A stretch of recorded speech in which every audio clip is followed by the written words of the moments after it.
He swung for steelhead under city bridges and stripped flies for kings in water warmer than most trout would tolerate, all while filming every cast along the way. By the end of this episode, you'll know how to read water in structureless flows, how to prep for Great Lakes kings, and how bass fishing in July might teach you everything you need to know about swinging in November. This is the Wet Fly Swing podcast, where I show you the best places to travel to for fly fishing, how to find the best resources and tools to prepare for that big trip, and what you can do to give back to the fish species we all love. Christian Gradowski brings a raw, boots on the jet sled deck perspective of Michigan fly fishing, from the gravel choked runs of the Muskegon to the gritty concrete face currents of the Grand River, where steelhead stack below freeway overpasses. In this episode, we'll talk about why strip and streamers for salmon and steelhead might be more effective than you think, and what glow-headed flies can trigger in cold water. Here he is, Christian Gradowski. You can find him at Christian_Gradowski on Instagram. How you doing, Christian? Good. How's it going, Dave? Very good, man. It's so cool to have you on here. We was talking to some listeners of the podcast, and we were just talking about swinging flies and steelhead and the Great Lakes specifically. We have a ton of people that are either in the Great Lakes or they're around the country and want to go out there and fish. I think it's pretty cool because you guys have a ton going on. You're up in Michigan. We're going to talk about salmon, steelhead today, maybe some other species and everything. But, we're going to talk about your guiding and all that. But maybe just take us back real quick, just where we are today. We're kind of July. August is right around the corner. What are you up to this time of year? So currently right now we're running a lot of bass trips. That's mostly what it is. Our trout waters are kind of shut down due to the heat. I think on average they're sitting at like 67 to 72 degrees. So that is not a happy habitat for trout. Yep. So it's mostly the smallmouth jam. We've been doing pretty good. I've been running this the Muskegon, if people are familiar, in the Grand River. Nice. So it's been a lot of fun this summer. We've had a lot of good top water because the water's been so low. So it's been entertaining as a guide to be able to just watch something all day, not just strip streamers. Right. That's awesome. And is now the Muskegon and the Grand, how far, because there's a few different Grands out there, how far apart are these rivers that we're talking about here, the Grand and the Muskegon? So the Grand River flows right through Grand Rapids, goes out to Grand Haven, then it goes all the way up to Lansing and the little tribs that flow in. And then the Muskegon's about an hour north on 131 up in like Newaygo is like the center capital of it. For most people, like recognize the Muskegon as Newaygo. Okay, yeah. And so, this is not the Grand. There's the Grand River. Well, there's a few different Grands, right? Have you fished any other Grand Rivers around the states? Not around the states. The Grand in Grand Rapids is the only Grand I have fished. Okay, cool. Yeah, because you've got the Grand that's up in Canada. You got the Grand that's down on the South Shore, Lake Erie. Yes. And I'm sure there's some other ones too. But we're talking about the Grand. We're talking about Michigan today, so this is great. And we're going to get into steelhead and a little bit of that. And it's pretty interesting because I'm coming hot off Chinook, which I think today we'll talk about that a little bit. I just got back from really my first real big trip in Alaska fishing for Chinook and swinging. So did I. Oh, cool. So we can talk about this a little bit. So it was pretty amazing to get the feel, and we could talk about that, right? The chewing the gum. George Cook has been on the podcast a number of times. He's talked about, let him chew the gum. And finally, I had a Chinook on the end that was chewing the gum. And it's this really crazy feeling when you got to do it just right and set the hook just right, or you kind of pull it out of their mouth. Now, first off, where were you at in Alaska? And then we'll get into Michigan a little bit. Yeah, so I was over with the KTL, Cat My Trophy Lodge crew. I was filming content for them out there. So they brought me out for like a week and a half, 2 weeks to come film. And I got to pull on some kings and the knack, which was really, really cool. Wow, so you got in the knack. Yep, got to strip some flies through the knack. And I mean, coming from Michigan, 1 to 2 is like your baller day out here stripping flies for kings. And then you go out to Alaska and you hook 10, you're like, oh my gosh, this is the coolest thing I've ever done. And they fight way harder because they're an hour out of Bristol Bay, basically. Right. And so I was a believer in the gum, like you said. Like I never threw pink in my life and then chewing on the bubble gum. Yeah, right, exactly. So what was that? So you guys had some pretty decent action out there? Yeah, we got a lot of, I got my first like 20 pounder like on the strip, which was really cool. And then a bunch of like what they called super jacks and then jacks. Like the jacks go to like what? It's like 16, 18 inches. And the super jack is at 24, 26 range. Right. Yep. So there was a lot of that. And then after I left, one of my really good buddies, who's the head guide up there, Dylan Denning, he, with a customer, nabbed like a 33 pounder. Oh, So wow. it's like, oh my gosh, the Yep. possibilities are endless up there for big fish. Right, exactly. So, we're talking Alaska, but today we're really getting into Michigan. So I've never fished, anywhere for salmon in the Great Lakes. What is Michigan? What is the Chinook like there? Is it a lot different than what you're doing up in Alaska? It's different in the sense of your bites. The gear fishing, like throwing thunder sticks, spoons, and like your big rooster tail stuff, like that stuff is going to work hand over fist with fly, compared to fly.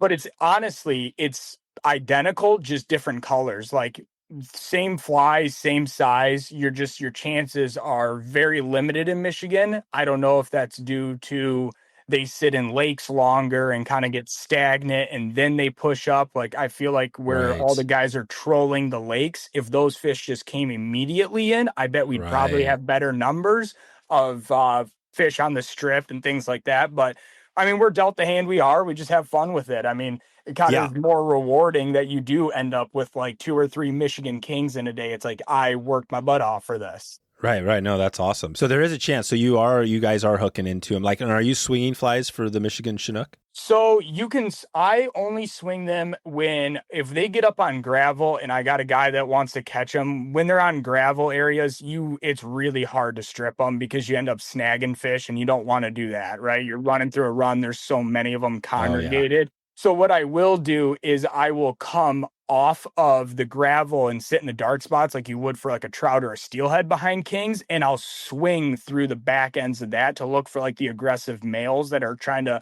hop up with the female. So we can do it a little bit with the swing, but it's really more effective for the salmon on the strip. Like the swing is very hit or miss in Michigan for at Oh, least okay. for my end with the kings. Gotcha. So more of the strip. So more like, back to Alaska, like coho are known for stripping, right? You could Yep. strip them in and they'll hit that. So the same kind of technique there where you're casting out into like a backwater pool and stripping through. Yep, absolutely. Like row it just like you would for browns, like rowing streamers. That's especially on like the Grand. You basically have like the Grand River. You got a couple deeper little pools they'll congregate in. You just kind of they're 100 yards. You just rinse and repeat over them a couple times, stripping through, and usually you can get one or two to like move. The chances of them eating, you never know, but you'll get one or two to kind of follow you out of that pool. I see. Wow, that's cool. So, and this, I haven't, we're Muskegon, we've heard a lot about it. We've talked about the Grand, but I haven't been there. What size, are these rivers we're talking about? How big are they? I'd say on average, the Grand is maybe 100 yards to 75 yards Okay. across. Yeah, so pretty decent. Yep. Yep. And then the Muskegon, at least like where the Steelhead and Kings are, so below Croton Dam, that's kind of their cutoff point, or that is their cutoff point. I'd say it's probably the same, like not 100 yards, but 75 to 50 yard. I mean, there is some wider stretches too, but that's the average. Yeah, so decent rivers. And these are rivers that you guys are floating for the most part? You can float them, or we all mostly run jet boats if the Oh, floats jet allow boats. it. Yep, a Sure. lot of jet boats. Gotcha. So you're doing the jet boat thing, and then maybe talk about that. What does that look? Let's just go into the salmon a little more here before we'll probably jump around a little bit, jump into steelhead and some other stuff. But what does that look like typically on a day? Are you guys hopping in the boat and then motoring up river? Talk about that when you get in the water, and then how do you find the fish there? Yeah, so for the most part, when we're doing the king thing, once they get into like the areas that most people fish them when they're on like gravel or reds, they're not super bitey. So what we try to do is fish the lower parts of the system. So like if you take Muskegon, anything below, there's like areas that it's at like the 20-mile marker up to the dam. So I'm 20 miles below the dam, and that's kind of where I'll start. So like if anyone knows, like Anderson Flats is a very popular area. Below that water, you can do a lot of the stripping for kings because there's good holes for them to congregate in, and they just kind of sit there so you can run over them a couple times basically with your fly. Gotcha. So low water, or like lower in the system, is where we do the king stripping.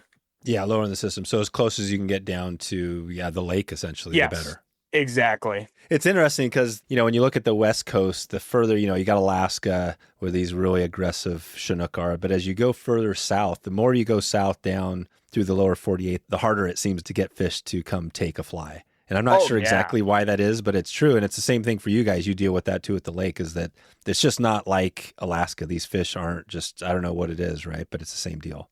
I swear it's something to do with like when they're in Bristol Bay. Like I was asking my buddy out there when I was fishing with them, I was like, why are they so aggressive here? And what they think is when they're in Bristol Bay, they are immediately coming up. They're not sitting for 2 to 3 weeks in a lake like they do for us. So like Right. when they come off Lake Michigan, when that thermocline flips and they're like, it's go time. So they head in from the pier heads at Muskegon, and then they have a massive lake to just hang out in and decide if they want to go up the river. In that time, they start flipping their body over, getting ready for reproduction and all that stuff. And they start to go into like river mode, or the king die out mode, as I call it. Hmm. And I think that's where you lose your bite window with them. Yep. So like in Alaska, they're shooting straight in, like immediately up in, and then they start to change colors. By the time they hit the rivers for us, they already are that like, I don't know, greenish, brownish kind of Oh, they like. are. Yeah. So they're not chrome when they're coming, when they're up. No, it's Yeah. very rare you'll get chrome. I mean, you get them, obviously, like it happens, but a Yeah. lot of the times they already have that kype over. They are already beat up looking. They're rotting to a degree already, because 70-degree water in those lakes, what's it going to do to a fish that loves 45 to 50? Right. Yeah, they're on their path to the end, which is amazing. Amazing Yes. cycle. Gotcha. Okay, so they're and yeah, like I said, same thing down. I think the lower 48. It's kind of that way. But Alaska is this unique kind of unicorn thing, and that's why a lot of people love to go up there. But what you're saying is up on the Muskegon and the Grand, people, you can still hook these fish. They're still biting. It's not like you're lining them or anything like that. Oh yeah, no, 100%. I mean, last year alone, I think it's a very small like market of mine. Like my diehard trout streamer fishermen, they do the king thing because they know the struggle. They Oh, like right. the bleeding fingers from stripping a line all day. Like that's their thing. Yeah. So those guys get it. So I'll run like maybe let's call it 8 to 10 trips with my like my streamer anglers. And I mean, on average, you at least will move 2 or 3. The chances of actually hooking one, it's probably just stare at it. Oh, right. And then you run out of room. So they see the bow, the oar, things like that. Okay. And is anybody out there, if you don't have a sled, if you wanted to do the fly thing, is it hard to do like DIY over there, or do you have to kind of go to those areas where, I mean, I guess if you had a boat, you can do it, but what's that look like if you're trying to do it yourself?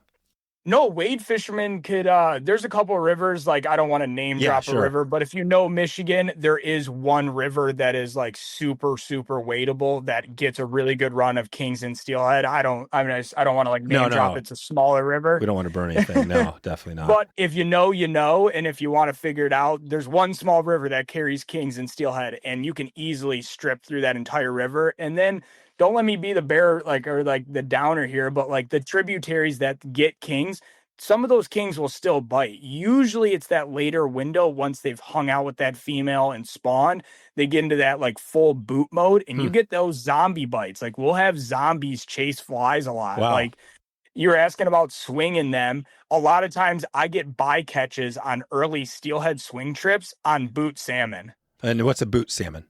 It's like rotting, like missing chunks of flesh. That's like the Michigan term of boot or whatever. Oh, right. That's awesome. Love it. So you got the boot salmon, the zombie, and the zombie fish is, it is pretty amazing because again, it's like this fish that's on the end of its life cycle. But at the same time, you're saying like these fish actually still bite even when they're there. That's crazy. Oh yeah, I mean, especially I feel like a lot of people, if you're familiar with like the Manistee is a big river, Tippy Dam is like the mecca of kings. Like that's where like if you know Michigan and know king fishing, everyone goes to Tippy Oh, Dam. they do the Manistee. Okay. Yep. So up there, that water system, guys, like I know a couple of people that I'm friends with that's their guiding season is throwing wraps a little bit later in the season because these big boots or these big zombies will just come out and T-bone a thunder stick. I Wow. mean, they're a little bit less aggressive on the fly that time of year, at least for me, because I switch over to kind of steelhead at that point once they're rotting. But I know a lot of guys that run thunderstick trips and they do fairly well on king. So you definitely could get them on fly too, I think. Throw a rattle in there, tie Yeah. it something a little bit different. Cool. Well, this is a good start. I think I want to touch on that a little bit because salmon's definitely on my mind. I want to touch base on steelhead a little bit too, and maybe some other species. But before we jump into that, you mentioned on the video, it sounds like you're doing some stuff around video production. Tell us a little bit about your video production work you're doing. Then I know you're doing some stuff with trout routes. What is this little tour you've been doing with them? And give us a little background on that. Yeah, so the most of what I do is I've worked with a couple lodges and then obviously Workman Outfitters doing content for social media and things like that. And then for trout routes, we have been doing little what I'd call mini series on like mini TV shows on YouTube. I did the M37 tour, which we fished a bunch of different rivers on M37, which is a road through Michigan, and it crosses over a bunch of different rivers. Crosses over the Muskegon, the PM, the Manistee area. Like you have so many different Nice. options. So we did a little tour of that, and it's a lot of just like TV show style, but not really scripted. It's just me and I don't know if you ever had Alex Lafkis on. He's a good friend of mine. Oh, actually, Alex was on. So Alex, pretty cool. So CJ does our Southern, our CJ Southern podcast, right? And so, Okay. Yeah. So CJ is actually our host. He's hosting our stuff, and he had Alex on one of his recent episodes. Oh, sweet. It's called CJ's Real Southern Podcast. If you want to check it out. Yeah, I'll have to check that out. Yeah. So, but yeah, Alex was on. So I've heard Alex. I've heard of him now. So it's great. Yeah, a lot of Midwest people know him. He's kind of like in that trifecta with like Russ Madden and Kelly Gallup. They were all together kind of doing the streamer dreaming thing when it first started off in Michigan. And so him and I did the trout routes tour together, which was really fun. I mean, you'll learn a lot from someone that's been guiding for 28 years. So as a younger guide, I've only been guiding for about 4.5, almost 5 years now. And he's been doing it for 27, 28. So you learn a lot with those guys. Yeah, definitely. Definitely. That's awesome. So basically, yeah, you guys, so on that tour with Alex, what were you doing? So you're taking a tour to just show people the M37 and then essentially using trout routes to kind of find your way around and doing the land ownership and all the great features. What is on trout routes? We'll get into a little more at the end, but what do you find is the feature? I know there's a lot of great features, but what is one you really love about trout routes? 100% the fact you can calculate how long your float's going to be. Oh, nice. I love that for when I fish new rivers, especially with filming. I'm always trying to go do something different or try a new program out with like filming content. Yep. So like we just did something up north this summer already. I can't talk about yet, but we did something up north and we used trout routes. And if I wouldn't have checked the float we were doing, we would have been stuck out there for a very long time. I'll just put it that way. Yeah. So that's my favorite feature because like you can use Onyx, but Onyx you have to make all the pins and it's not very accurate. That boat ramp to boat ramp feature is number one in my opinion, and the offline stuff because a lot of the Michigan cell phone service isn't great on our rivers, which it's probably not great everywhere, but. No, it's not. That's good. Okay, perfect. So that sounds like an awesome feature. We definitely will give a shout out to here. And then you mentioned the stuff you were doing up in Alaska at the Knack Knack. So that was kind of filming, just basically get some fish stuff and kind of covering the lodge and all that. Yeah, Hunter. So I basically came in and did content for their Instagram. So doing Instagram reels and making. When they go to shows, they usually have a little booth at the Stealthcraft Boats area. They have a little KTL booth, and so I'm going to be making videos of the content I got for their like showing their lodge, their programs, and all that stuff. And then I'll also be making like a full like YouTube film out of it for my channel, also of my trip in Alaska. Perfect. So we can check all that out on your YouTube. A lot of your remind us again, where can we find your YouTube channel there? Yeah, my YouTube's just Christian Gradowski Fishing, and that is all it is. Perfect. All right, great. So we'll get that. We'll get some links to the show notes that people can check that out. As this episode probably is going to go out sometime later this summer, so I'm sure it'll probably time well with the other stuff. But let's take it back a sec too. I want to we're going to talk steelhead here, but I also want to hear a little bit of your story and maybe take this broader perspective on Michigan because I think you have some early days fishing out there and some other stuff. So first off, tell us, have you been fishing out in Michigan a while, and then how'd you kind of get into the whole guiding program? Yeah, so I started, fortunate enough, my grandfather's, it's a long story short, my grandfather's an immigrant from Germany, and when he was down in Detroit after coming over from Germany, he's like, I need to find a place in the woods, and the place he chose was the AuSable River. Nice. And so I've had a generational cabin on the Asable River before I was even born, it was Wow. there. So I learned at about 4 or 5, my mom thinks is when my dad first took me fly fishing. So I learned to fly fish real young out on the Asable through the holy waters. Yep. As I got older into like the middle school, high school time frame, I got basically obsessed with tournament bass fishing. And I chased that dream all the way to going to a college for 1 semester is all I lasted, but I did have a scholarship for bass fishing. Hmm. And college just was not my jam.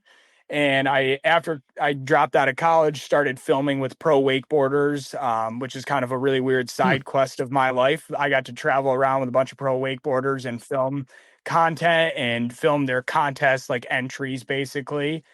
And then I was like, yep, I'm going to start working in a fly shop. I love fishing, yada, yada. And that was 6 years ago, 7 years ago. There you go. And picked up guiding, just kind of came with it. It was one of those things. I took a couple buddies out fishing. I'm like, it's kind of fun to get someone on their first like steelhead ever, their first this, and then got the job at the fly shop. And then they, basically were like, hey, we want you to guide for us. So I was their guide, and that was history about 4.5 years ago. Yeah. And that was Workman Outfitters.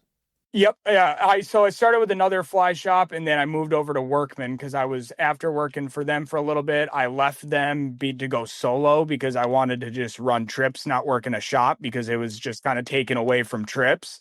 And so I thank them a lot for that opportunity, but I left them and then I was solo doing filming, running a website, running ads and Hmm. all that. And Tom and Max were the only Workman Outfitters, Tom and Max.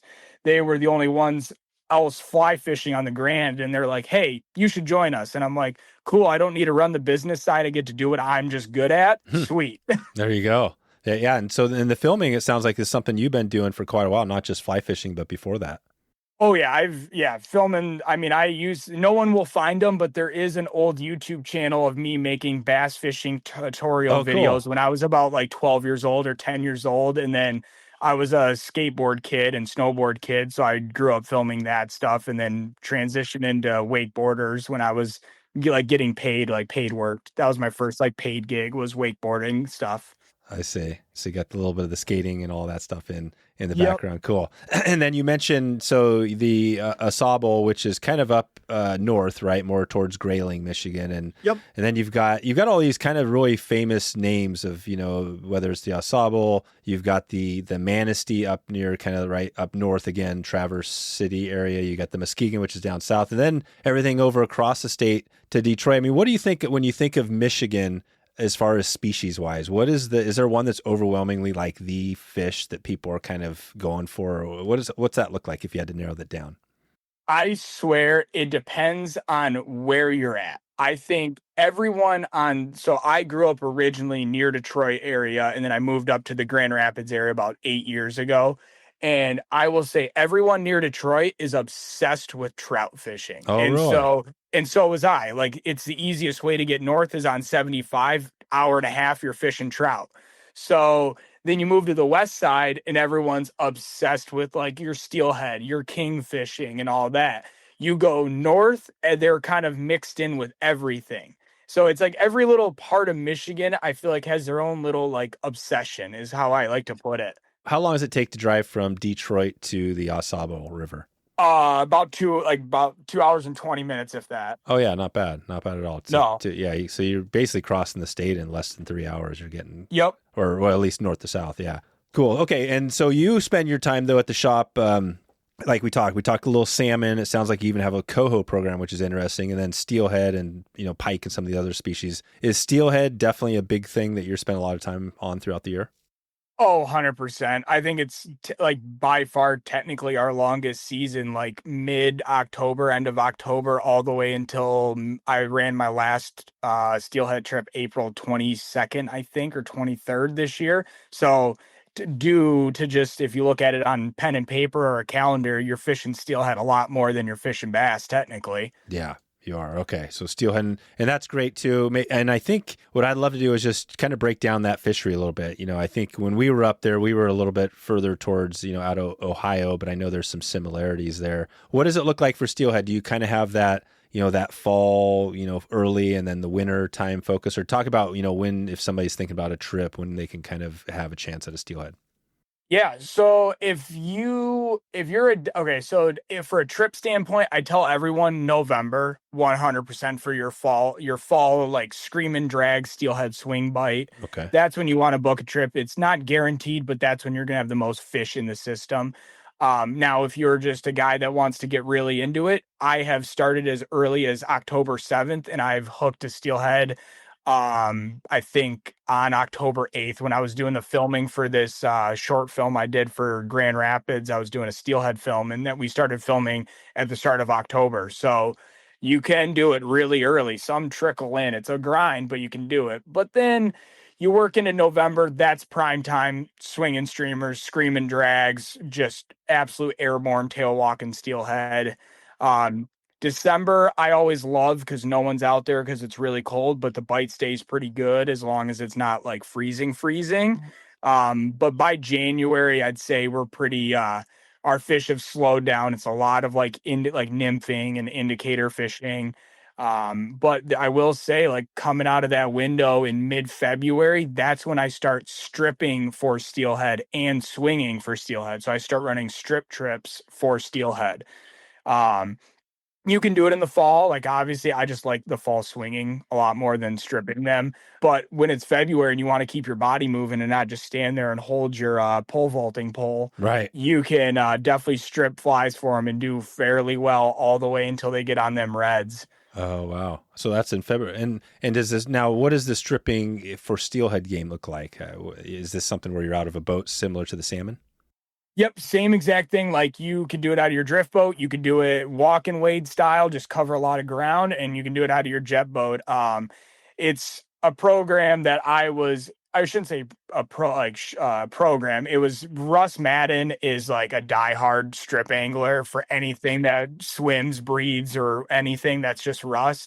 And so him and Alex were basically like, you need to grow up and put the spray pole down and you need to start stripping for steelhead. That's kind of how it all started. Nice. I basically got bullied into learning how to strip for steelhead from those two guys. That's so good. I was just watching, I always love sometimes the YouTube, I love that you're on YouTube because it's such an interesting thing. You know what I mean? It's so like, they've got the algorithm so good, because you'll be watching some video on fly fishing and then on the side, there'll be like an NBA, like Charles Barkley highlight reel. and I'll be like, there's no way. I'll be, no, I'm not going to watch it. And then after about 10 minutes, I'm watching Charles Barkley and, but it was funny because they were talking about, just the history. And it's interesting because Charles, I'm not sure if you're a basketball fan, but he was in 84, was when he got going. But one of his mentors was Moses Malone, just this guy who won like 3, it was just a dominant NBA player. Okay. But he was his mentor, and it was a big thing. And Charles Barkley was kind of an a-hole, and he was just like this guy that didn't listen to anybody, but he listened to Moses because Moses was like a superstar, all-star, and Moses was like, dude, Barkley, you're fat and you talk too much, And so, but the reason that Barkley became kind of what he was, a big part of it was the fact that Moses was his mentor. I'm kind of making the transition to you with, you got Russ Madden, who we've had on the show, and he's such a big name that you can't say no to a guy like that, right? Because his history. And so you were smart enough to actually listen to the wisdom. Oh, yeah. I mean, when I got sent photos, they went out fishing 2 years ago. And this, like, Russ has always done it, but he doesn't advertise everything. Like, Russ is he likes to keep his stuff quiet and likes to do Russ. Yeah.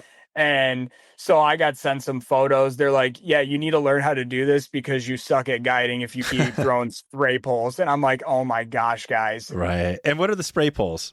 They're your spay pole. Oh, like just your the spay spay. fishing rod. That's what Russ calls He them. calls them spray poles. Gotcha. Or he calls me the pole vaulting champion. Yeah, so Russ isn't a spay. He's not a spay guy.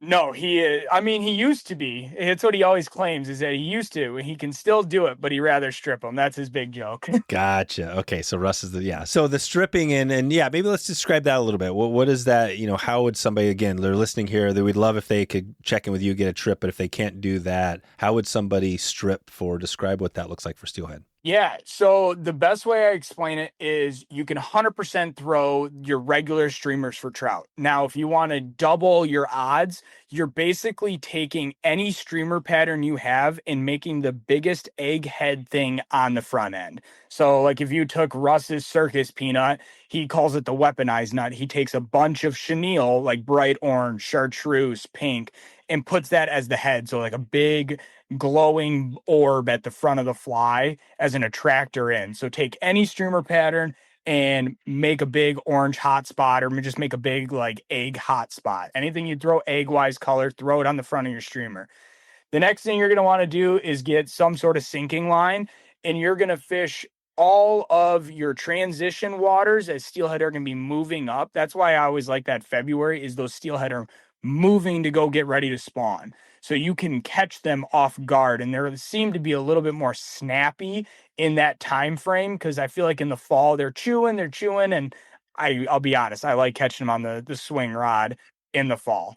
But especially in February, you can do the strip game with good numbers of fish, and it's just covering water. Like every trip, I think this February and March I ran, I was doing over 15 miles of water every day. Not fishing fully 15, but I was like jetting here, fishing this, jetting down here, fishing that. And if you don't have a jet boat and you're just going to one spot, like if you're from Michigan, go put in at point A at the dam. That's your best spot. Start at a dam and go as far down as you want and just keep casting because it's going to happen. You just need to cover water and find the right one that's in the right mood. Gotcha. Find the right one. And so the fish are spread out, and are you fishing kind of typical steelhead water, or is this more like pools? So I like to, it all depends on my temperature of my water. If I have like below 40, below 40, let's just call it that. Below 40, you're slow water, like what you'd bobber fish or indicator fish, like throwing streamers through that, you will get them to turn. But once you get to that like 45-degree water, that 43 seems to be the magical number and up, anywhere where they're going to be using to travel to go find their spawning grounds, that's where you're going to find them. So anywhere behind, like if you have, there's a big gravel flat where they all spawn, go fish in between the gravel because those dark spots will hold them early, as we all know. But then those channels leading in to that gravel, that's going to be your juice, as you want to call it. Like that's what you're looking for. Today's episode is brought to you by Trout Routes by Onyx, the ultimate mapping app for trout anglers. Whether you're planning a big road trip or sneaking away for an afternoon session, Trout Routes helps you find and explore new waters fast. You'll get detailed maps that include public land boundaries, stream access points, regulations, and other extras like hiking trails and parking spots. I've been using it to plan my trips, and it's taken the guesswork out of the process. No more bouncing between multiple tools.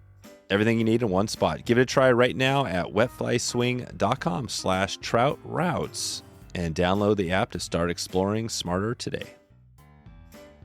And when you're doing this, so February where it's colder, it sounds like the stripping game is the better thing to do. But in the fall, are you swinging flies, and then are you also doing some stripping there maybe at the end of the swing, or is it worthwhile to do some of that in the fall as well? Yeah, absolutely. Like I'm pretty, what's the best, animated with my swinging stuff. Like I like to throw some like jiggles in there, some up and down, some back and forth pulls, like do a little bit of everything with it. I like to experiment. I feel like it kind of hurts me in my guiding world because I always like to just try something new and keep it fresh. Yep. But I also think it helps me a lot too with steelhead because not every steelhead is thinking the same way as the other one you just hooked is. And so there's a YouTube video I posted teaching people how to basically cast a spay rod. And on my strip in, I stripped in a steelhead during my tutorial video. So it just shows you like they will eat the strip. They will eat that real animated stuff in that fall time frame. Yeah, that's right. That's good. And I think that's a smart thing. We've heard that before on the podcast here, just that it's good to mix it up, try different things. You never know. It is fishing, right? So, and you're probably going to be doing things differently than other people out there. Yeah, and I feel like everyone that gets into swinging, you watch all the videos online and you're like, all right, I must stand there and I will do 1 to 2 pullbacks. And then I see it a lot, the guys that are just doing that. And I'm like, throw something in there, make it fun. Like give yourself something to do when you're not catching anything. Like you're spay fishing. You're not going to hook a bunch of them. That's just the nature of the beast. Right. Yeah. So maybe let's jump into that on the swinging. So in your typical, you're in a run, you're swinging. What does it look like there on the on the Muskegon and the Grand? As far as your setup on the spay, are you using pretty short, smaller stuff, or what are you using there?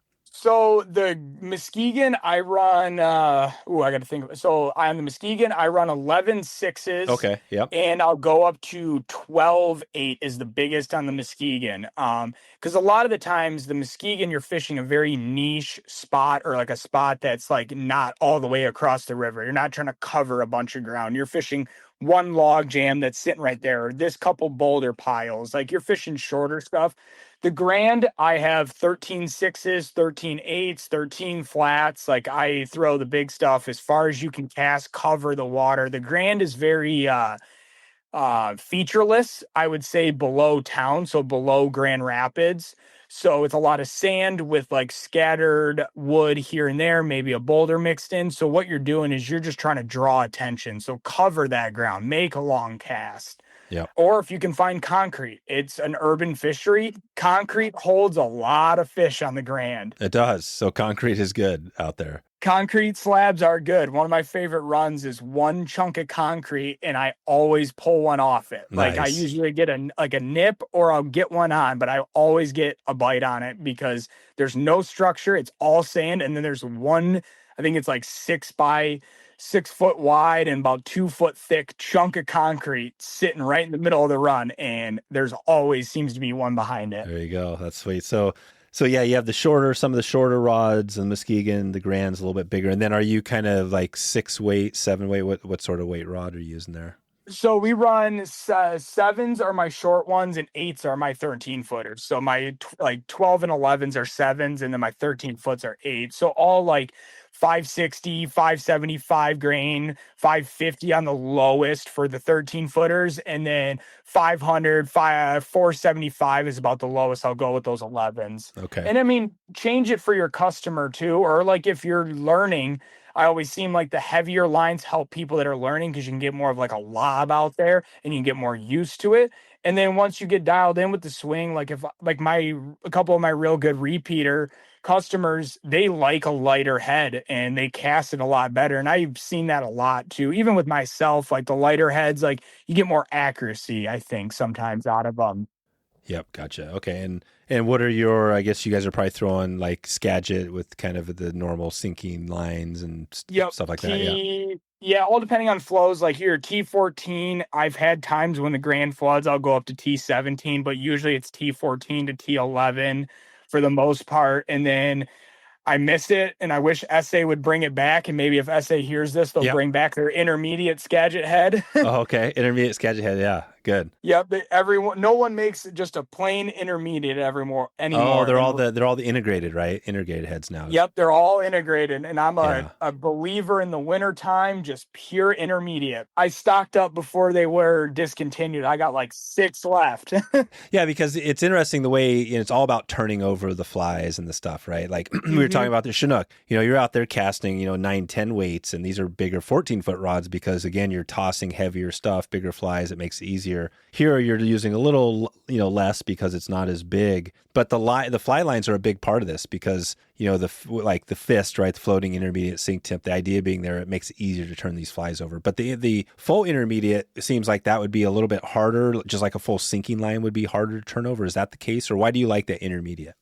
So the intermediate in the slow, I shouldn't say the slow, the cold time frames where you're fishing really slow water, I think it keeps it hovering in their face a little bit longer. When I get those multi-density lines, those have a tendency to sink at a 45-degree angle, so they're catching different currents. When you have the whole 23-foot head sitting at the same water depth at the same current speed, you get a very consistent swing, in my opinion, which I personally have I've played with a couple of the multi-density lines, and I just haven't found the right one for my program, but I definitely need to experiment out with it because I know like Kevin Feenstra fishes with the rep Ben Hunting. If you that Yeah. he's like our Midwest like Okay. rep, and Ben's always on me like, you need to try these real ones. You need to do it. It will make you better. And I'm like, I know, I'm just stuck in my ways. Right. Yeah. But there's a time and a place, and I think it's whatever you're confident in. At the end of the day, whatever you have confidence in is going to get you a bite. And I swear by that with Yeah. swinging. Definitely. Yeah. Confidence is huge. And are you guys, when you're swinging, are you doing a mix on your guide program, out of boats and kind of walk and wait, or is it mostly boats?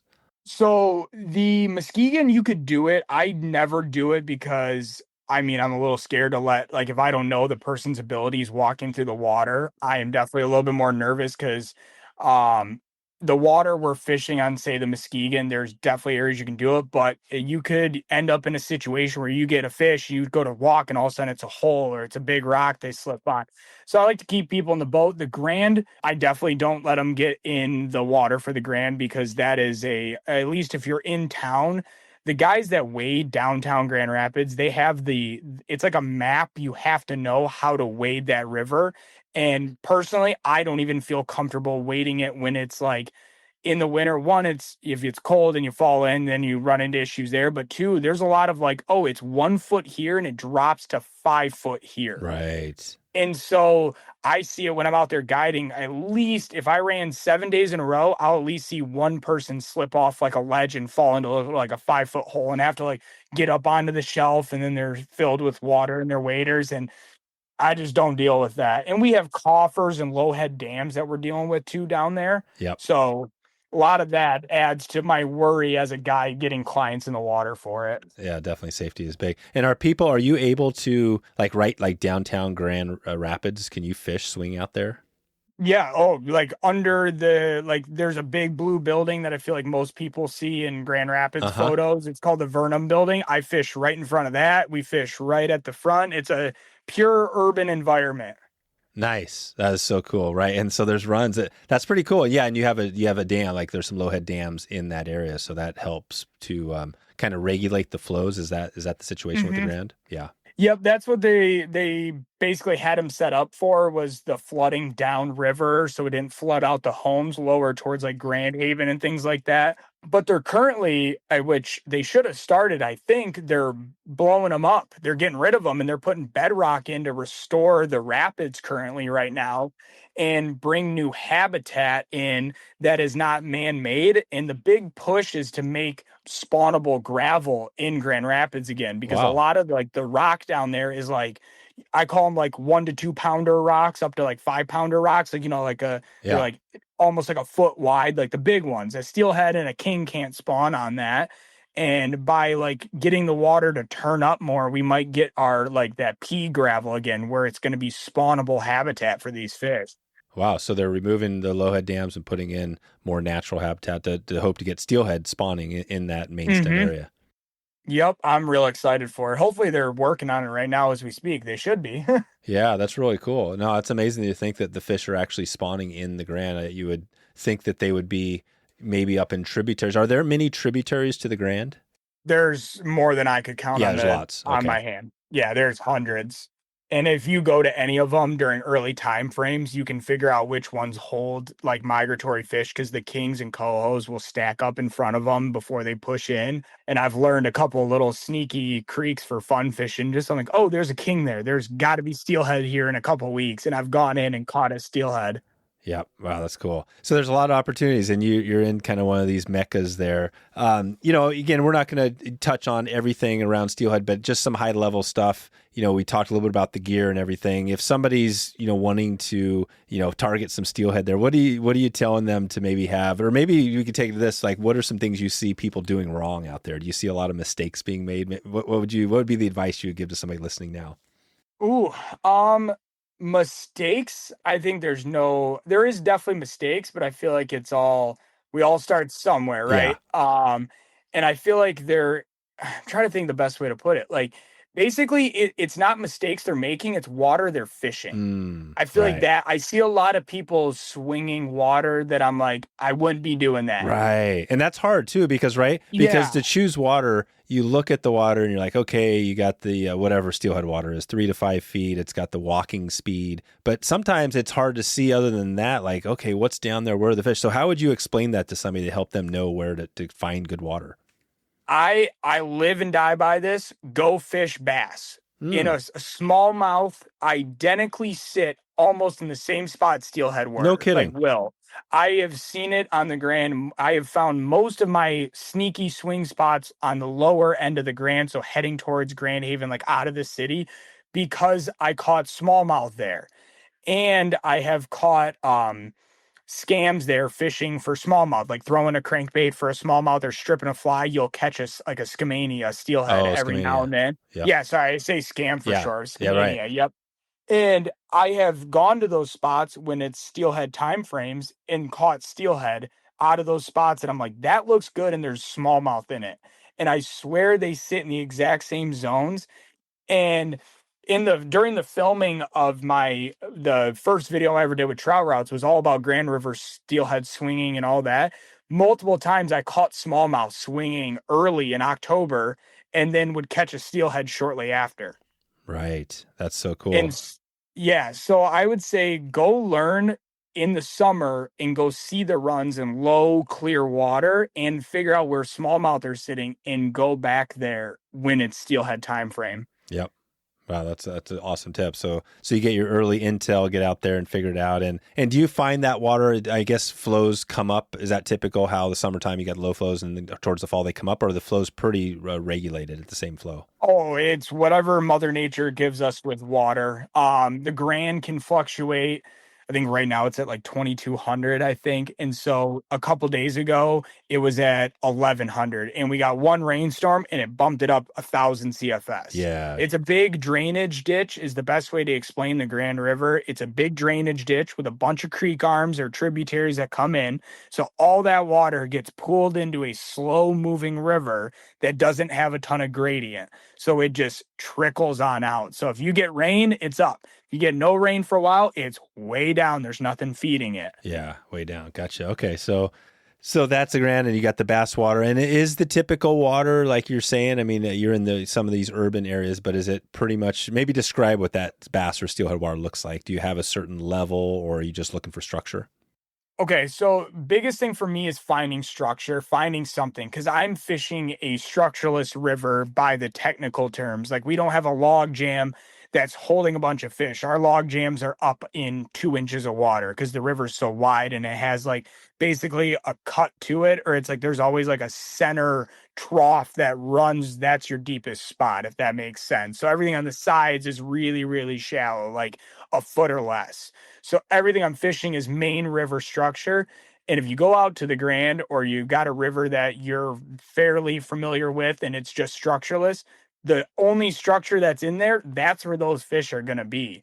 And so you see it a lot when you bass fish. You're like, oh, there's a log jam in the middle of the river. Throw your streamer or your popper over there. Boom, there it is. Go back and swing off the side of that, and I can guarantee you there's a steelhead sitting right off that current break from that log jam or from that boulder, from that concrete if you're in an urban environment. A lot of it comes down to just finding the right structure. It's hard to explain for me because I don't fish many rivers that have like your normal structure like a steelhead is. Like I do a lot on the Grand and that is structureless, so it's hard for me to think of other situations. Sure. Is the Muskegon similarly structureless, or does it have more structure? No, it's got structure. It's got wood piles here, gravel hump here, big boulder there. Like it's like it's a normal trout stream. What if you had to choose between fishing the Muskegon or the Grand? What's your choice? Oh, you gotta put a thing in there. Is it based off numbers or enjoyment of the river? Oh, Because right, if right. it's Yeah, not numbers, not numbers, numbers. It's just sheer steelhead. Like you're just going to fish for steelhead. Which one, if you had to choose one for that forever? I honestly, I'm probably like everyone's like, oh, I fish because of the peace and quiet. I love the downtown environment. I really do. I mean, you see weird stuff. I mean, that's kind of the fun part for me is like I'm used to fishing trout streams that there's nothing going on, and then all of a sudden there's a homeless guy showering in the water next to me while I'm swinging steelhead. Right. So it's almost entertaining for me. And a lot of people, we get a lot of people that come into town and they don't know anything about our programs or don't know anything about it. And when they ask, where are we going steelhead fishing? And I'm like, oh, we're going downtown. They're like, you can catch fish down there? And I'm like, yeah. And I'll show them photos or we go out and do it. And they're like, this is the weirdest but coolest thing. Yeah. So I think for me, it's the urban environment. That is cool. It's just kind of sweet. That is cool. No, I love it. I think we've done a number of episodes where it's been urban environment, and it's always really interesting, right? Whether that's middle of Phoenix for carp. And we hadn't talked about this before, which is great. I mean, steelhead fishing right in, downtown Grand Rapids, right down in the city. Yep. Yeah, right in the heart. If you're from the area of Grand Rapids, 131 and 96 intersect where I catch steelhead. Okay. And those are two major roads if they're listening from Michigan and they haven't been to the Grand. I'm fishing under highways catching steelhead. Yeah. Is it 196 and 131? Yep, 196 and 131. Yep. Yeah, I see it. Yeah, and there's a blue building. I see that. And then there's a dam. There's a dam right upstream of that bridge, right? Yep, that's 6th Street Dam. That eventually apparently is going to come out, but they have to build another technical dam for the lamprey barrier. Oh, the lamprey. So you have lamprey. And what are the lamprey in there? So we get those invasive ones off Lake Michigan. Oh, gotcha. We have These are invasive. some of the Yep. We have the bad ones from Lake Michigan. Like I'll catch a lot more with kings. I'll see them on it. You'll see the lamprey marks or like the suction cut mark on the kings. The steelhead, not so much, but every now and again you will hook. Never done it with a steelhead, but a king. 100% have hooked a king and netted it, and there's lampreys in my boat. Oh wow, yeah, you've seen it. Yep, and they're not the chestnut ones. They're the big, nasty. I don't know the exact name of those parasites. The Great Lakes. Yep. Okay, so that's it. Awesome. So we've got a destination right downtown. So that's kind of a little on the steelhead. I mean, kind of a little bit on that. I mean, what do you think, again, going broader now as far as Michigan, you do some other fishing. What do you think is maybe the most underrated fishery or fishing species out there in Michigan? I think it's the Great Lakes bass fishing on fly. I think that's 100% the most underrated one. No one does it. Everyone thinks rivers. Oh, so not rivers. Yeah. So you're not talking fishing in rivers. You're talking actually in the Great Lakes. Yeah. Yep. In the Great Lakes. Yep. You can do it. I'm not in the greatest spot for it. Like you can 100% do it out of Grand Haven. Your numbers, I've done it, and I cannot get a consistent enough program because those fish it's just like the kings and the steelhead and the cohos. When you have thermocline switches or you have the wind pushing cold water in, those smallmouth move like miles. They will run away and go at least in Grand Haven, I've seen it where I'm like catching them right next to the pier. The following day, I went down 2 miles down shore, and that's just not consistent enough for me to like, hey, let's go run a program out here.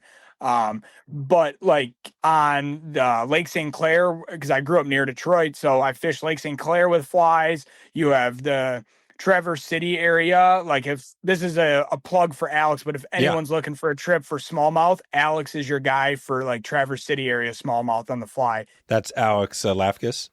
Yep, he's got a sweet program that I am jealous of as a guy living down here that I can't go do that up there in the Traverse City area. Yeah, right. And that's the lake itself? Yeah, that's like he'll fish Lake Michigan, and then he'll fish like they call them Traverse City Bay, but they're connected to Lake Michigan. It's just a little cut in Michigan down. So if you look up in Traverse, if you're familiar with it, those bays are directly connected to Lake Michigan. So they're all influenced by the wind, the water, everything out there. Like Grand Traverse is like 400 feet deep in the center. Wow. Okay, yeah, this is obviously the Great Lakes are huge. These are huge bodies of water. Okay. And that's it. I'm jealous of that program. That is the coolest thing. And I think it's the most underrated thing in Michigan is getting to pull on like a 7-pound smallmouth on the fly. Like, yep, 20 inches is cool and all, but when it's 6 pounds, wow, it's really cool. Nice. Well, that might be one we'll have to follow up back with either you or Alex and talk more. Oh yeah, you should get him on. He'd be giddy to talk about it because that program is. I'm jealous. Yeah. I'll say it 1,000 times. As a bass angler, I'm jealous. I don't live up there. Totally. That's good. That's another good little tip there. And then what about, we talked some species again, high level. If you had to say, I always love talking about like the Grand Slams. You hear about these Grand Slams, whether it's saltwater or whatever. What do you think in Michigan are those top maybe 3, 4, 5 or so species that, would fit it? If you could get these caught in the same day or the week, what would those be? So my Grand Slam that I make the joke about is if we catch a steelhead, a king, and a trout in the same day on the Muskegon. Oh, there you go. So that's like my Grand Slam. If we're running a streamer trip or a swing trip, that's your Grand Slam is king, steelhead, brown trout, or like a resident rainbow you could add in there, but those are technically just steelhead sometimes. Yeah, they're steelhead because they're basically the same species. They're just fish that didn't go out to the lake and grow. Yep, exactly. They didn't head out. They got stuck, or we get a lot of jack steelhead or like the juvie steelhead. Yeah, jack or juvie. That like 12 inches to 16-inch steelhead. Okay, so steelhead, kings, and trout. And I've had I haven't done the Grand Slam like I was saying down the South Shore, Lake Erie, but I did catch a brown and a steelhead. But kings, that is the X factor. And then you also mentioned coho. Now, when you're coho, is that a kind of strip and flies sort of game? Yeah, that's strip only. Like we get a short window in basically mid-September. Yeah, mid-September, I'd call it. Mid-September on the Grand, where they flood in for a very short amount of time. Like I always say, they're in and they're out with the cohos. I never see them real stagnant sitting around. So you'll see them. How do I put it? So I run the trips as a multi-species trip. So like it's usually strip clients. It's like, hey guys, let's go strip for whatever's gonna bite, and we throw like mostly migratory colors. So like with like a hot spot of some sort, your high chartreuse with red in it. Those like thunderstick colors, right? We're just imitating a jerkbait with flies. So you strip that through your areas, and it's like, oh, today all those cohos moved up and they're sitting in front of that creek. Really cool. Let's catch them. And then the next day I could run a trip and there's none there. And then the next day there's another pod of 50 of them. So it's not real targetable by me. As you move north, there's a lot better coho opportunities. But at least for me, it's like if they're there, they're easy to catch. They're really snappy. They want to eat. Yep. And how do those coho look? Do they have some color on them when they're coming in too?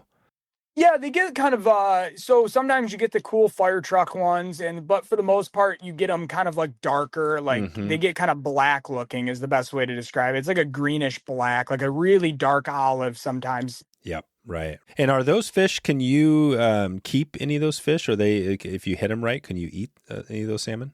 Yeah, I mean, you get 100%. People eat them all the time. I put it this way: would you drink the water out of the Grand River as it dumps from downtown Grand Rapids?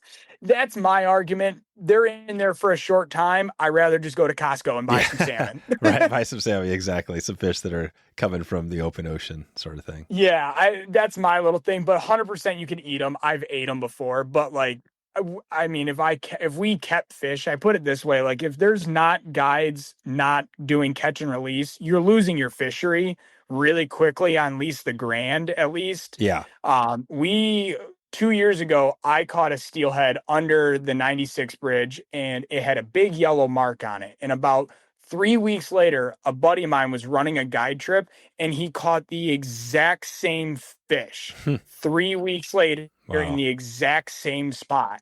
And that right there just tells me catch and release works. And that's why I'm a fan of it. And that's why we don't do kill trips. I'm just a big advocate for that.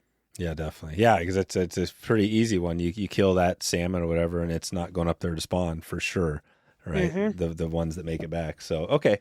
Great. Well, let's take it out of here pretty quick here. We're going to do we've got a couple of things going on here. We've got a casting challenge, which I'm loving, that's coming up here. So this is going to kind of be a couple of tips from you. I'm not sure we might talk spay today because we're going to be talking single hand, so I'm going to have that for you today. But this is presented, we mentioned earlier, by Trout Routes. So Trout Routes is doing some great stuff out there. We talked a little bit about, what you have going with some of the videos. Let's start there before we get into the tip. Just tell us on Trout Routes, what is some of the other content that we could check out? Is it, you mentioned the road system, the 37. What else are you doing, or what's coming up with Trout Routes that we can expect to see on your channel? So, so I just dropped a big dry fly film that was that Trout Route sponsored. It's a 45-minute film about chasing Oh, I saw that. Hendricksons. Yeah, cool. Yeah. Yep. So we did that one. That was with Trout Routes, using Trout Routes to basically keep us on bugs with those Hendricksons. It's every riffle could be going, or one riffle could be going, and using that 3D feature to find riffles and find the gradient to know where bugs are going to be spitting out. It helped us a lot. Yeah, describe that a little bit. Now, how is this feature, for somebody that hasn't seen it, what is this feature on finding the bugs? So basically, certain dry flies or certain mayflies, they're sitting in your rocky riffle water, and they come out of that because they're clinger bugs. So they come out of that riffle, they flow down into the the slow water below it. That's where they tend to do the emergence, or they'll do the emergence in the riffle, and then they spit up from there. Well, if the duns are stuck on the water, where are all the fish going to be feeding on a bunch of duns? Below that riffle. So using the gradient feature and the 3D feature, you can see the riffles and you can see the gradient change in the river, giving you a good indication of, you've never been there before. All right, I need to get down to this riffle and sit and wait, because that's going to be my first big producing riffle. I'm a big fan of going to the biggest riffle first. I will skip over riffles. And when we were fishing in that video, I have never henny fished that water, or Hendrickson fished that water. So it was a learning curve for almost all of us in the video. And using Trout Routes, we actually kind of keyed in on this one big riffle every day. That was our that was the start, or this first kickoff for our Hendricksons every day at 3 was this riffle. And the only reason we stopped there first is we were going to stop at a small one. And I'm like, dude, look at this one right here. It looks huge. Let's go to that one first. We sat on it.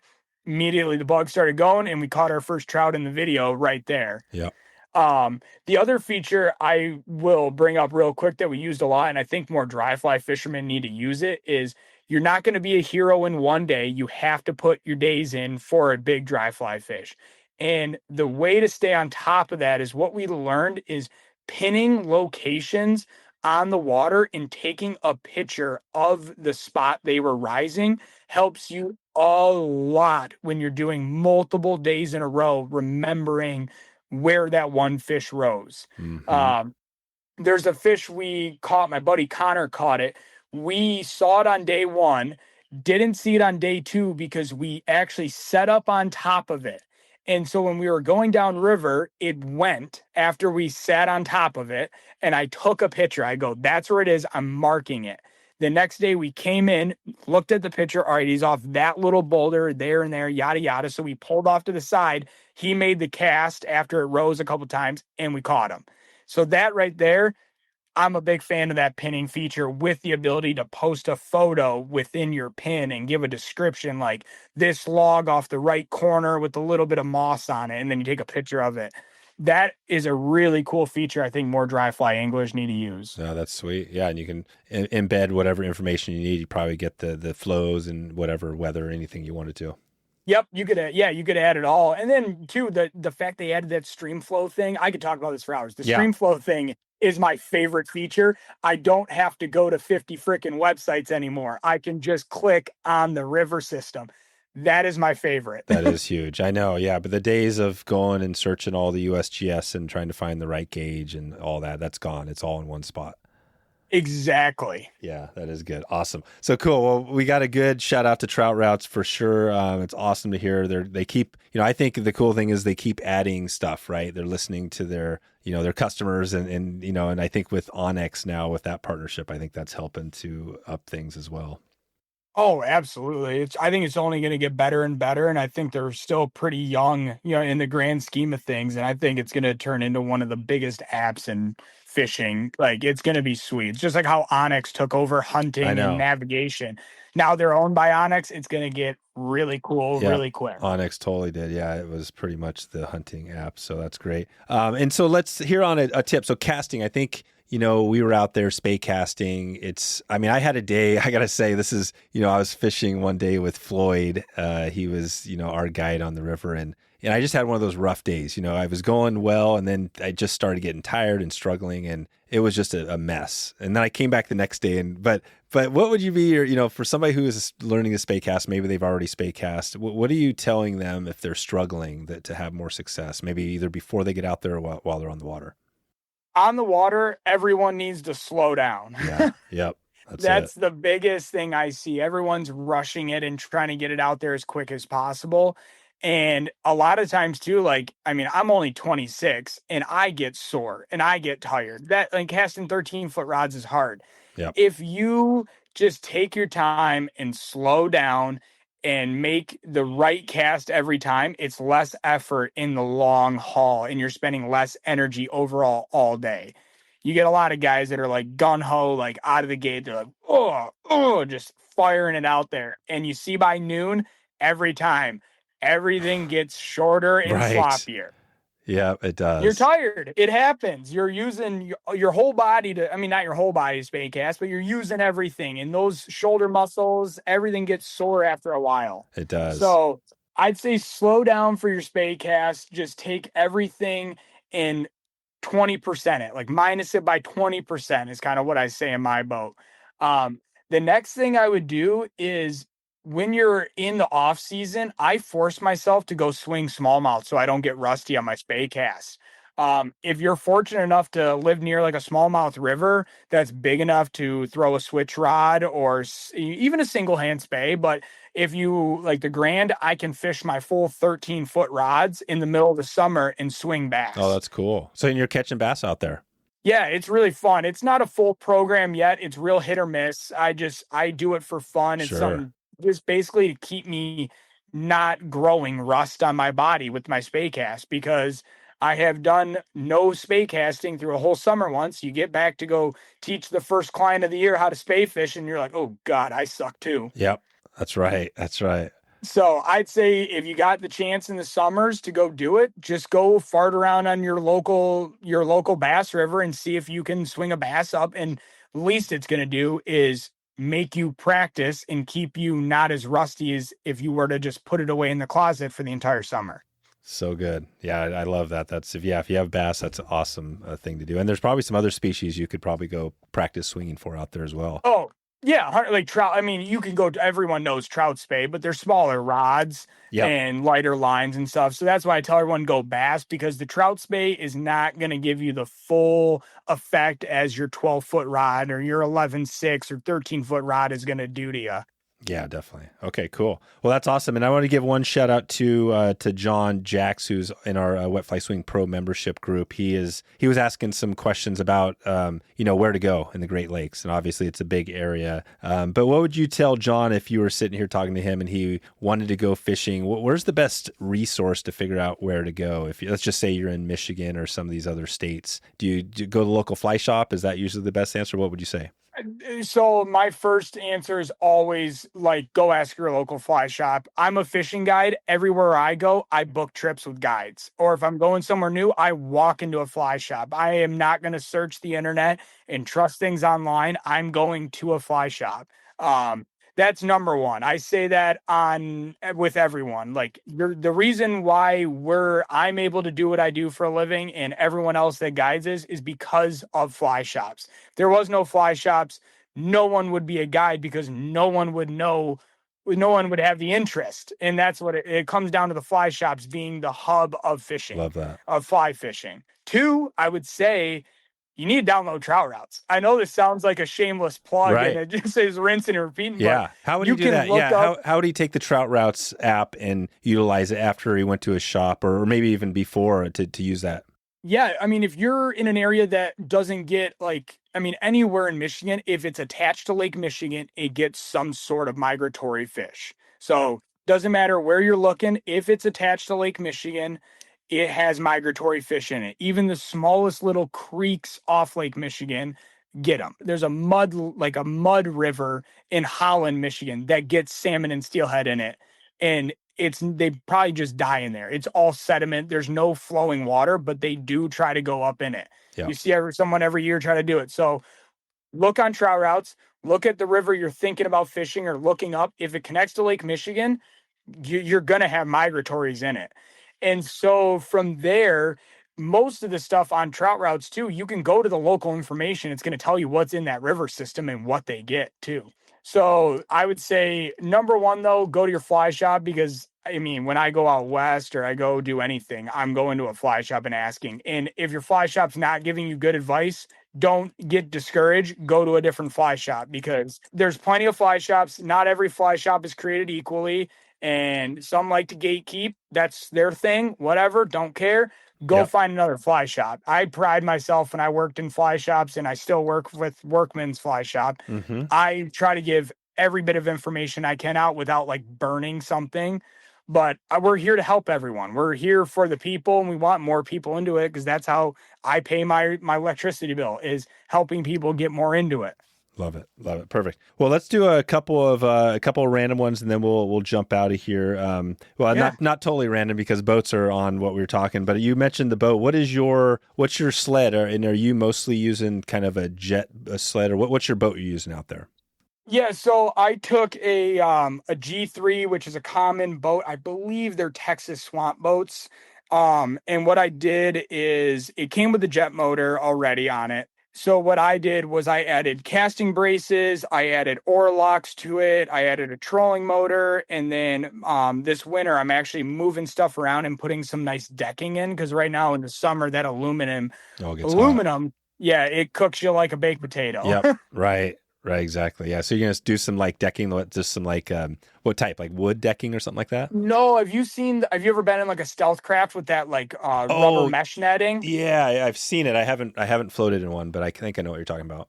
Yeah, so that like spider webbing or spaghetti mat is what they call it. I'm getting that. Funny enough, this is a fun fact for everyone. What it's actually is it's miner's moss from the slough boxes of the gold sifters. Wow. So what it does is it lets all the small particles down through, so the sand in your boat, the little pebbles, but it keeps the big stuff on top. So you got like a big rock, you can throw it out, but then your boat looks really clean. And it lets all the sand go to the bottom, but then you have a nice looking clean boat. Wow. And what's it called? It's called it's called spaghetti mat, or miner's moss is actually, I think, what it is. Miner's moss. Miner's moss. Okay. For boats. I've never heard of that. That's cool. Yeah, it's for the slough boxes. If you ever watch Gold Rush, the TV show, that's what it is. Oh, okay. Yeah, I'm seeing it now. Yeah. Miner's moss. Yeah. Flooring. Okay, cool. Yeah. I see it. And so that's really awesome. And so it's almost like a natural material, kind of. I don't know. It's all fake, I think. Yeah, it's all fake. Right. Miner's moss. I see it now. Yeah, it got you. But it lets the fine stuff go down into, and then go out your bilge pump sort of thing. And then if it gets wet, or like, honestly, do you really think I'm washing my boat if I'm running 7 to 10 days in a row? So it kind of, that's why I want it, because it hides the sand mess that happens in my boat. It's a good idea. All right, so that's the boat, and then and so let's take it out of here with the wakeboards. I thought that was pretty interesting with your background. The skateboards too, because I think we've talked skating. We've had at least one professional skateboarder on the podcast. That cool. Yeah, we had that. He was we actually got some hate mail on that one, because I think he cussed like 500 times on it. He was really messed up. He was talking about his surgeries that he had and all these broken bones and stuff. So we did hear some, but regardless, it was a great episode, and it was awesome, because I used to do a little bit of skateboarding. But for you, how did getting into these wakeboards, how does that become a thing where you're like in the circuit or filming, or how did that look? So basically, we in Michigan have they're really big down south. They're called cable parks. So imagine a lake that's like an oval, and there's towers, and then a rope connects you to a pulley system that's pulling you around a lake with like rails and features like jumps, rails, side hits. It's like snowboarding on like a terrain park for snowboarding on water. So it's not behind a boat. So you're doing flips and you're doing all sorts of crazy stuff. Yep. And when I moved up to GR originally, I went to the cable park once or twice. And when I got there, I actually met a guy named Derek, and Derek and I became friends, and he was a professional rider for Slingshot Water Sports. And I traveled around with them to demos, filming demos and filming a lot of what's in wakeboarding with contests. There are a lot of like online, like film part submission stuff. So I did a lot of Derek's filming for those film submissions. And with that, I traveled all over Georgia, Florida, North Carolina, and filmed at all these really cool wake parks. And there's also one in Illinois too. Shout out West Rock is probably the coolest one. Okay. West Rock Wakeboard Park is so sweet. No kidding, Wes. Okay, this is great in Illinois. Awesome. So yeah, so you filmed all, and is some of the stuff still out there? Can you see some of these? There's some stuff, but most of it, like I said, was all like submission film stuff, so they never get posted. Oh, right. So like, funny enough, like I think I have like 3 videos that were actually allowed to be on the go public, because when you submit them, you can submit them afterwards, but you're basically signed into an NDA to not post it anywhere, and people have to go through your website to do this and vote for it and yada yada. Okay. And what was the craziest? Did you see any like the tricks or the flips or the injuries? What was the craziest thing you saw? I mean, I've seen guys chuck triples on a kicker that was not made for throwing triple flips. I've seen some pretty crazy knockouts, because water at 22 miles an hour is concrete. I don't care what anyone says. Oh, it is. So if you hit water like that, it's hard. Oh, it's hard. I've knocked myself out before. I've ruptured an eardrum. Holy cow. And then a couple of times we had one bad one where the guy was not clean out, face underwater, and we had to go save him. Oh, and geez. he didn't wake up till he was in the ambulance. So there's a couple scary moments in that. Like, you're kind of sitting there like, oh gosh, like this person might actually be dead. Wow. Yeah, wakeboarding is a pretty gnarly sport, because on paper it's just water, but paper at 20 miles an hour is just concrete. It is. Okay, that's a good reminder. Awesome. So cool. Well, this has been awesome, Christian. We mentioned before, we'll send everybody out to workmanoutfitters.com, and your YouTube channel. You're on Instagram. It's Christian_Gradowski. And then remind us again on your YouTube channel? My YouTube is just Christian Gradowski Fishing. Perfect. And we can track you down. We can check out some of those trout routes videos. And cool, man. Well, this has been awesome. I appreciate all the full circle here. It was good chatting on Chinook, starting up in Alaska, and then really digging into everything you have going. We'll be excited to keep in touch with you. And hopefully someday I'll be out in Michigan, and hopefully we'll meet up with you, maybe get on the water and chase some of these migratory fish. Any day, anytime you're in Michigan, you give me a call. I got a spot for you in my boat. And then I want to say one more thing. If people are looking me up on Instagram, DM me questions. No one's ever bothering me. I will answer anything people DM me. When I'm in fly shops, I tell people that. Okay. Like, you don't have to come in. If you got questions about swing fishing, stripping, fly tying, shoot me a message. You are not bothering me, guys. I love to help everyone out. I had help getting into this, and I just want to repay it, because I've had some awesome mentors. So if you got questions, let me know. That's great to hear. Yeah, and we'll send John and some other people. Definitely, that's a good reminder to them that they can actually just go to Instagram and send you a DM and get some answers directly. Yes. Cool. All right, Christian. Well, thanks again for all your time. Looking forward to keeping in touch, and we'll talk to you soon. Awesome. Thanks so much, Dave. Have a good one. If Great Lakes steelhead, streamer eats, or fishing under freeway overpasses sounds like your jam, I hope today's episode was good for you. We got a bunch going on here. You can follow Christian on Instagram, Christian_Gradowski. You can check him out on YouTube, or find him at Workman Outfitters if you want to get into a trip on the Muskegon, Grand, or swinging flies anywhere else in the Great Lakes region. If you haven't yet checked out Wet Fly Swing Pro, go to wetflyswing.com/pro, and you can sign up there, and we'll update you when we open up our next launch for this. We're closed right now, but if you go there right now, get your name on the list. We'll let you know when we're going to be opening things up again, and you can find out more about Wet Fly Swing Pro there. If you're interested in fishing Great Lakes, Montana, Alaska, any other trips, you know where to find me, Dave at wetflyswing.com. And hope you have a great afternoon. Hope you have a great PM if it's evening, and I hope you have a great morning if it's morning, and look forward to talking to you on the next episode. We'll see you then.